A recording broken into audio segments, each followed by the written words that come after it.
ఆయన చేసినట్లు 13వ వచనంలో రాయబడింది. అదే అధ్యాయము 6వ అధ్యాయము 13వ వచనం చదువుతున్నా.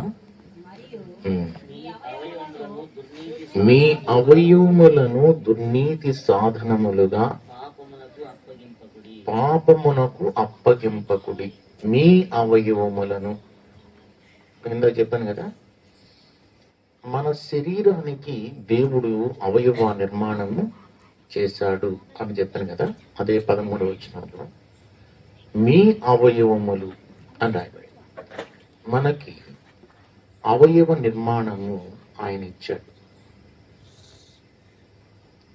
ఈ అవయవాలు అంటే కాళ్ళు, చేతులు, కళ్ళు, చెవి, నోరు, తల, ఇవన్నీ అవయవాలు కదా. ఈ అవయవ నిర్మాణము ఆయన చేసి ఆయన చెప్పాడు, వీటిని మీరు దుర్నీతి సాధనములుగా వాడకండి అని చెప్పాడు.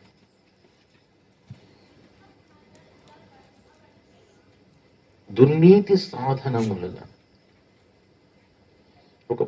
ఒక పనిముట్టు ఉందనుకోండి, ఒక కొడవలుంది, దాన్ని కొయ్యడానికి ఏం కొయ్యాలి? గడ్డి కోసుకోవాలి, దానికి ఉపయోగపడుతుంది. అంతేగాని మనుషుల్ని మెడలు కొయ్యటానికి కదా. అది దుర్నీతి సాధనం. ఏ సాధనాన్ని దేనికి ఉపయోగించాలో దానికే ఉపయోగించాలి. మంచికే తప్ప చెడుకు ఉపయోగించడానికి ఆయన మనకు అవయవ నిర్మాణాన్ని ఇవ్వలేదు. కానీ దేవుడు చెప్తున్నాడు, మీ అవయవాలను దుర్నీతి సాధనములుగా మీరు వాడుతున్నారు అన్నాడు. అలా వాడకండి అన్నాడు. వాడొద్దు అని అన్నాడు అంటే వాడుతున్నామనే కదా. అలా చెయ్యకండి అని ఆయన చెప్తున్నాడు. మనము దేవుని పని చేయడానికి ఉపయోగించకుండా, దేవుడు దేనికి ఈ అవయవాన్ని ఇచ్చాడో దాని నిమిత్తమై మనం ఉపయోగించకుండా మన ఇష్టానికి మనం ఉపయోగించుకుంటున్నాం. దేవునికి విరోధముగా మనము ఈ అవయవాలను వాడుతూ ఉన్నాం. ఏ సాధనాలు? దుర్నీతి. మంచి నీతి కాదు, చెడు కొరకు మనం వీటిని వాడుతున్నాము. రైట్. దేవుడు ఈ అవయవాలకు మరొక పేరు పెట్టాడు. ఈ అవయవాలకు ఆయన ఒక పేరు పెట్టాడు. ఎవరైతే ఈ యొక్క అవయవాలను దుర్నీతికి ఉపయోగిస్తున్నారో వాటికి, అలాంటి వారికి, అలా ఉపయోగించేటువంటి వ్యక్తుల అవయవాలకి ఆయన ఒక పేరు పెట్టాడు. కొలస్సీలకు రాసిన పత్రిక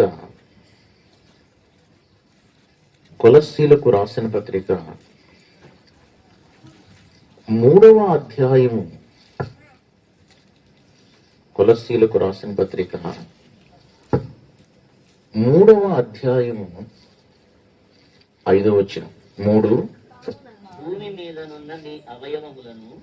భూమి మీదనున్న మీ అవయవములను అనగా జారత్వమును, అపవిత్రతను, కామాతురతను, దురాశను, విగ్రహారాధనైన ధనాపేక్షను చంపివేయుడి. బాగా గమనించారా? అక్కడేమని రాయబడింది? అవయవాలు అనందా అక్కడ అంటాలి. అవయవాలట. ఏంటి అవయవాలు? ఈ అవయవాలు ఏంటి? ఉమ్, కామాతురత, ఉమ్, దురాశ, దురాశ, విగ్రహారాధన, ధనాపేక్ష. ధనాపేక్ష. ఈ అవయవాలకు ఆయన మరొక పేరును ఆయన పెట్టాడు. కావున భూమి మీదనున్న మీ అవయవములకు, మనం ఎక్కడున్నాం? భూమి మీద ఉంది. మనకు అవయవాలు ఉన్నాయా? ఉన్నాయి కదా. కాళ్ళు, చేతులు, చెవులు అన్నీ ఉన్నాయి కదా. భూమి మీద ఉన్న, కావున భూమి మీద ఉన్న మీ అవయవములను అనగా జారత్వము, అపవిత్రత, కామాతురత. ఇప్పుడు ఇవి చేయి కదా. ఈ చేతికి ఆయన ఇంకో పేరు పెడుతున్నాడు. ఈ చెయ్యి దొంగతనం చేసింది అనుకో, ఈ చేతికి ఏం పేరు పెట్టాడంటే దొంగ అని పెట్టాడు. అదేనా? నోరు అబద్ధాలని, మోసపూరితమైన మాటలు పలుకుతుందనుకో, దీనికి అబద్ధము లేక మోసము అని పేరు పెట్టాడు.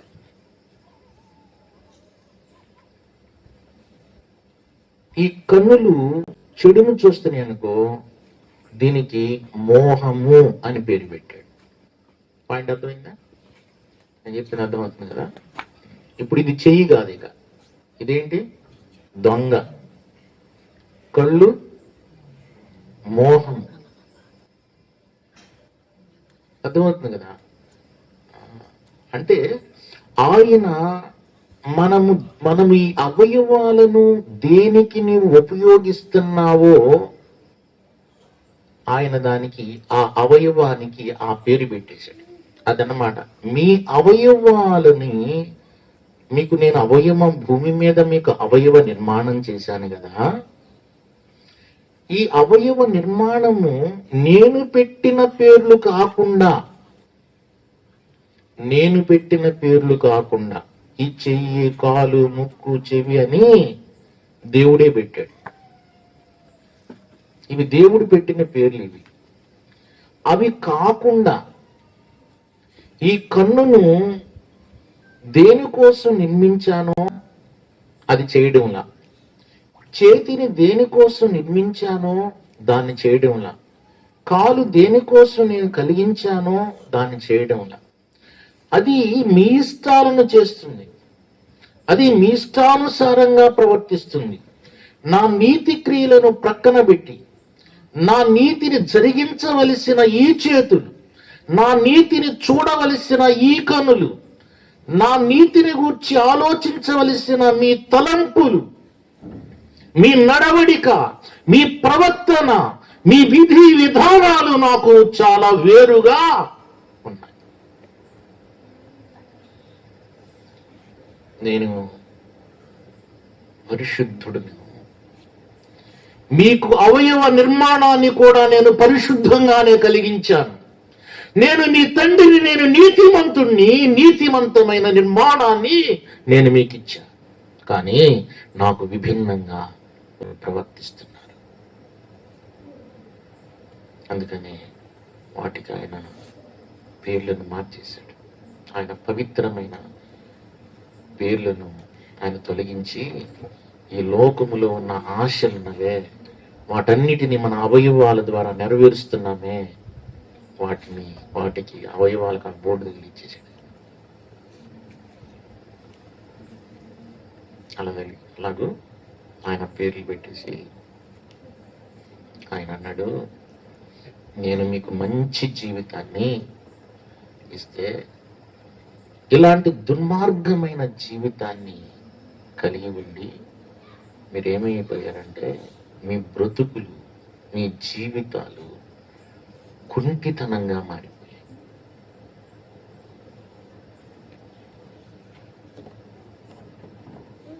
మీ బ్రతుకులు ఎలాగైపోయాయి? కుంటితనంగా. హెబ్రీలకు రాసిన పత్రిక 12వ అధ్యాయము, హెబ్రీలకు రాసిన పత్రిక 12వ అధ్యాయము 13 వచనం 12:13 ఫిబ్రవరి 12:13 కుంటికాలు బెనకక బాగుపడు నిమిత్తము కుంటికాలు బెనకక బాగుపడు నిమిత్తము బాగుపడు నిమిత్తము నీ పాదములకు మార్గములను ఇక్కడ మనము దేవుని దగ్గరికి ఎలా వచ్చామంట? కుంటికాలతో వచ్చామంట. నేను చెప్పట్లే ఈ మాట, దేవుని వాక్యం చెప్పింది. మనము దేవుని దగ్గరికి ఆయన మంచి కాళ్ళు ఇస్తే మనకి కాళ్ళు ఎర్రగొట్టుకొని ఆయన దగ్గరికి ఎలా వచ్చాం? కుంటి కాళ్ళతో వచ్చాం. కుంటుకుంటూ ఆయన మంచి అవయవ నిర్మాణాన్ని ఇస్తే వాటిని పాడు చేసుకుని కుంటి చేతులతో వచ్చాం. ఇరిగిపోయిన చేతులు, ఇరిగిపోయిన కాళ్ళు, మందగిలిన చెవులు అట్లా వచ్చి, అంటే వీళ్ళు ఏమంటారు?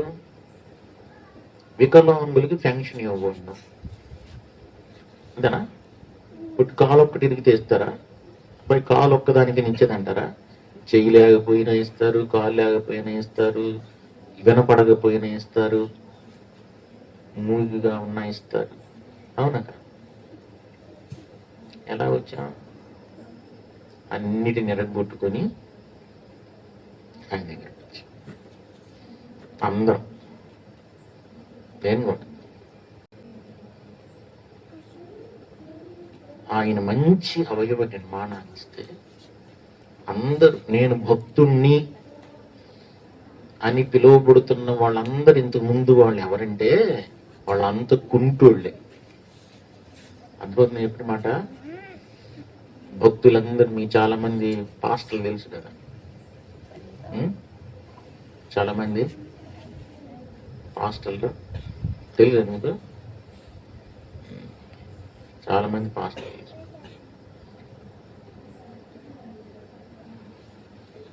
వాళ్ళందరూ పెద్ద భక్తులు అని వెళ్తున్నాం కదా.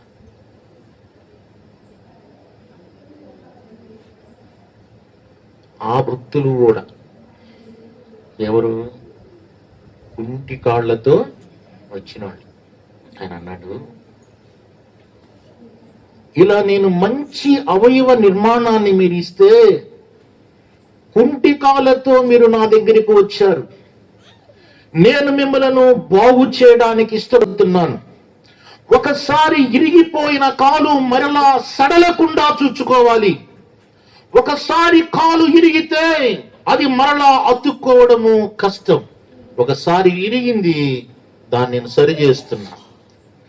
అది మరలా సడలకుండా, మరలా అది ఇరిగిపోకుండా మీరు జాగ్రత్తగా చూసుకోవాలి. ఒకసారి ఇరిగింది, కట్టాను, ఈసారి ఇరిగితే ఇక కట్టుకోదు. అందుకనే మీ మార్గములను సరళము చేసుకోవాలి. మీ మార్గములను సరళం చేసుకోవాలి. మీ మార్గములు సరిగా ఉన్నవో లేవో సరిగా చూసుకోవాలి. ఆయన వాక్యము ద్వారా నీవు నీ సొంతగా కాదు, నీ సొంత ఉద్దేశాలతో కాదు, వాక్యము చేత పరిశోధింపబడి పరిశీలన చేయబడి నీవు ఆయన వాక్య సత్యమును వెంబడించాలి. దానికి విభిన్నంగా, దానికి వేరుగా నువ్వు బ్రతకడానికి ప్రయత్నం చేస్తే నీ కాళ్ళు మరలా విరిగిపోతాయి. అదే చెప్పింది ఫిబ్రవరి పత్రిక 12:13, సడలకుండా ఉండునట్లు చూసుకోవాలి. సరిగా నడుము. ఈసారి ఎత్తు పల్లాలు ఉన్నవో లేవో చూచుకొని సరళముగా ఉండునట్లుగా ఉంటే నడువు, లేకపోతే సరి చేయబడాలి. అలాగూ ఒకవేళ కాదు అంటే, లేదు నా ఇష్టం అనంటే, లేదు నా బ్రతుకు అంటే, నేను వాడిని అంగీకరించాను, నా ఇష్టం వచ్చినట్లుగా నేను ప్రవర్తిస్తాను అంటే, పడిన దాన్ని మరలా కడితే దాన్ని అపరాధంగా ఆయన ఎంచుతున్నాడు. గలతీ పత్రిక 2వ అధ్యాయము గలతీ పత్రిక 2వ అధ్యాయం 18 వచనం చూద్దామా? గలతీ పత్రిక 2వ అధ్యాయము 18వ వచనం. నేను పడగొట్టిన వాటిని మరలా కట్టిన ఎడల నన్ను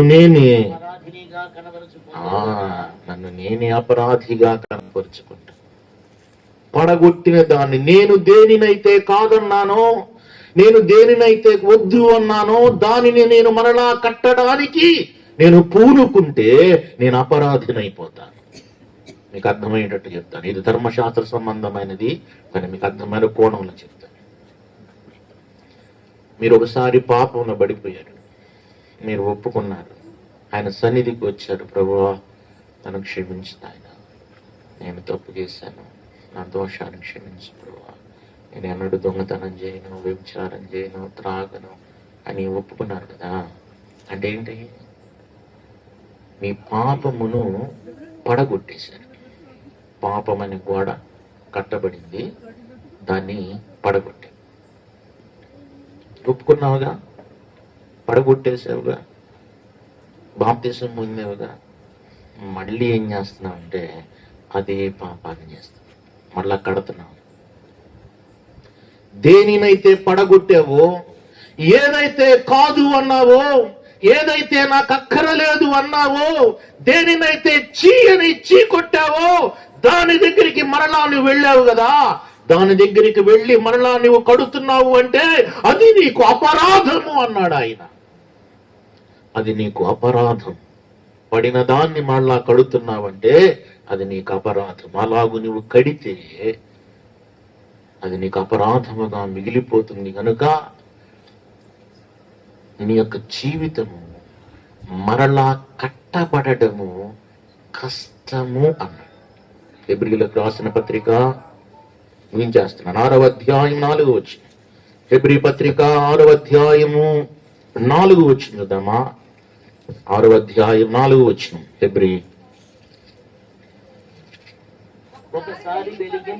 ఒకసారి వెలిగింపబడి పరలోక సంబంధమైన వరములను రుచి చూచి పరిశుద్ధాత్మలో పాలివారై దేవుని దివ్య వాక్యమును రాబోవు యుగ సంబంధమైన శక్తుల ప్రభావమును అనుభవించిన తరువాత తప్పిపోయిన వాడు దేవుని కుమారుని బాహాటముగా కనుక మారు మనసు పొందునట్లు అట్టి వారిని మరలా నూతన పరుచుట. అక్కడ అండర్లైన్ చేసుకో, మరలా కష్టం, మరలా కష్టం. ఒకసారి పడిపోయిన తరువాత నీవు ఆయనను రక్షకునిగా అంగీకరించావు, ప్రభువుగా అంగీకరించావు, ఆయన కావాలని నువ్వు కోరుకున్నావు, మరలా పాపములోనికి వెళుతున్నావు. నువ్వు పదే పదే పడిపోతూ లేస్తూ ఉంటే ఆయన చూస్తూ ఏం ఊరుకోడు. ఆయన ఇరిగిన కాలు మరలా కట్టుకోవడం. ఒక కాలు ఒకసారి ఇరిగిన తర్వాత, ఇరిగిన కాళ్ళు మరలా ఇరిగితే అది మరలా కట్టుకోవడం కష్టం. కాబట్టి నీ బ్రతుకులో దేవుడు ఒకసారి బాగు చేసిన తర్వాత నీవు అది ఎరగకుండా, ఒకవేళ నీవు దేవుని యొద్దకు రాకపోతే ఆయన అన్నాడు, నీవు కుంటిదానివి, నువ్వు కుంటివాడివి అన్నాడు. నిన్ను నీవు సరి చేసుకోవడానికి ఇష్టపడితే ఆయన నిన్ను సరి చేస్తాడు. ప్రభువా నా బ్రతుకును సరిచేయి, నా బ్రతుకు కుంటి బ్రతుకు నువ్వు సరిచేయి నాయనా అని అడిగితే ఆయన ఖచ్చితంగా సరిచేస్తాడు. సరిచేయబడిన తరువాత మరలా నీవు అది ఇరిగిపోయేటట్లుగా ప్రవర్తిస్తే అది మళ్ళా కట్టుకోవడం కష్టం. కాబట్టి దేవునిని ఆశ్రయించే సమయంలో, దేవునిని వెంబడించే సమయంలో నీ అవయవాలను ఇష్టం వచ్చినట్లుగా వాడితే కుదరదు. నీ అవయవాలు నా బ్రతుకు నా ఇష్టం, నా జీవితం నా ఇష్టం అంటున్నావే. నీ బ్రతుకు నీ ఇష్టం కాదు. ఇక్కడ నీ బ్రతుకు నీ ఇష్టం కాదు. ఈ అవయవము దేవునిది. ఈ కన్ను ఆయనది, ఈ కాలు ఆయనది, ఈ చెయ్యి ఆయనది. ఆయన ఇచ్చిన జీవితం ఇది. ఆయన ఇచ్చిన జీవితం. ఆయన ఇచ్చిన జీవితాన్ని నువ్వు జాగ్రత్తగా దేవునికి అప్పగించాలి. అది కాదు అని నీ ఇష్టం వచ్చినట్లుగా ప్రవర్తిస్తే ఆయన ఒప్పుకునే దేవుడు కాదు. శిక్ష తప్పదు. యుగ యుగంలో యాతనను అనుభవించే చోటులోనికి వెళ్ళి నీవు ఏడవడం ప్రారంభిస్తావు. ఆ రోజు నా ప్రభువా నన్ను కాపాడు అని కేకల వేస్తే నీ మర వినేవాడు ఇక ఉంటాడు. కనుక భయముతో మనం ఆయన్ని సేవిద్దాం. కళ్ళు మూసుకోండి, ప్రార్థన. పరిశుద్ధుడా, నమ్మదగిన దేవా, నీ మాటలను బట్టి మేము మిమ్మల్ని ఘనపరుస్తున్నాం. నువ్వు చాలిన దేవునిగా ఉన్నందుకు పొందున్నాను దేవా. మా బ్రతుకులను కట్టండి. మేము మా బ్రతుకులు కుంటి బ్రతుకులు నాయనా. మా బ్రతుకులు సరైనవి కావు. మా జీవితము కుంటి జీవితం. నీ దగ్గరికి వస్తున్నా, మమ్మల్ని కట్టు నాయనా.